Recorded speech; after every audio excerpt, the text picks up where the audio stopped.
আচ্ছা ডাক্তার সাহেব, আপনি কি নিশ্চিত যে আমার নিউমোনিয়া হয়েছে? আমি কিন্তু একজনকে জানি যাকে ডাক্তার নিউমোনিয়ার চিকিৎসা দেয়, কিন্তু সে ক্যান্সারে মারা যায়। ঘাবড়াবেন না, আমি আপনাকে নিউমোনিয়ার চিকিৎসা দিলে আপনি নিউমোনিয়াতেই মারা যাবেন। আপনার প্রতিদিন 10 গ্লাস পানি খাওয়া প্রয়োজন। ডাক্তার সাহেব, এটা তো অসম্ভব। কেন অসম্ভব কেন? কারণ আমাদের বাড়িতে মাত্র 4টা গ্লাসই আছে। আপনার সমস্যা বলেন। আমার অনেক কাশি আর শ্বাস নিতে খুব কষ্ট হয়। আপনি কি সিগারেট খান? দিলেও গোল্ড দিন, অন্য কিছু দেন না। ডাক্তার সাহেব, আমার পেটে কি হয়েছে? আপনার পেটে তো অনেক গ্যাস। আসতে বলুন, সারা দেশে গ্যাস নিয়ে যে টানাটানি, সবাই জানলে তো লাইন লেগে যাবে।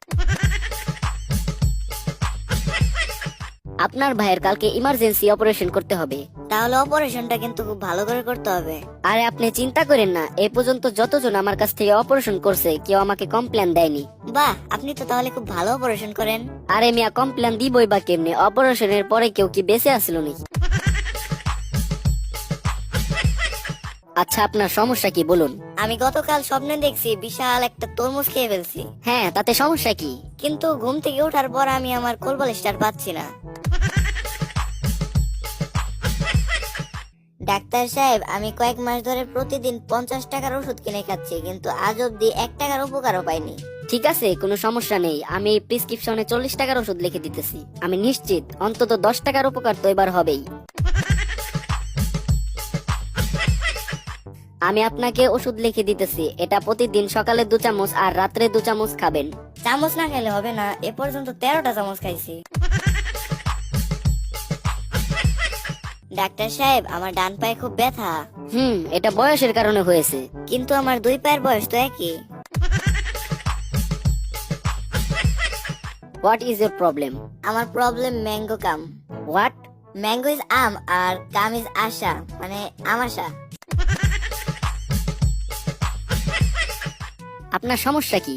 আর বলেন না ডাক্তার সাহেব, আমার বন্ধু এক বোতল পেট্রোল খেয়ে ফেলছে। এখন শুধু এদিক সেদিক ছোটাছুটি করছে, ওকে থামানোর উপায় কি? চিন্তার কোনো কারণ নেই, পেট্রোল ফুরালে ওর গাড়ি থেমে যাবে। সরি, ওর ছোটাছুটি থেমে যাবে। আপনার শরীর অবস্থা তো খুবই খারাপ। এমন কেউ কে আছে যে আপনাকে দেখতে আসতে পারে? অন্য একজন ডাক্তার দেখতে পারে। কি ব্যাপার, আপনি এভাবে হাঁপাচ্ছেন কেন? সাদে কি আর হাঁপাচ্ছি? ব্যাপারটা একটু খুলে বলুন তো। কিছুক্ষণ আগে নার্স বলছিল ভয়ের কোনো কারণ নেই, খুব সহজ অপারেশন। হ্যাঁ, নার্স তো ঠিক কথাই বলছে। আরে নার্স তো কথাটা আমাকে বলেনি, বলেছে যে ডাক্তার আমার অপারেশন করবে সেই ডাক্তারকে। এক্সরে করে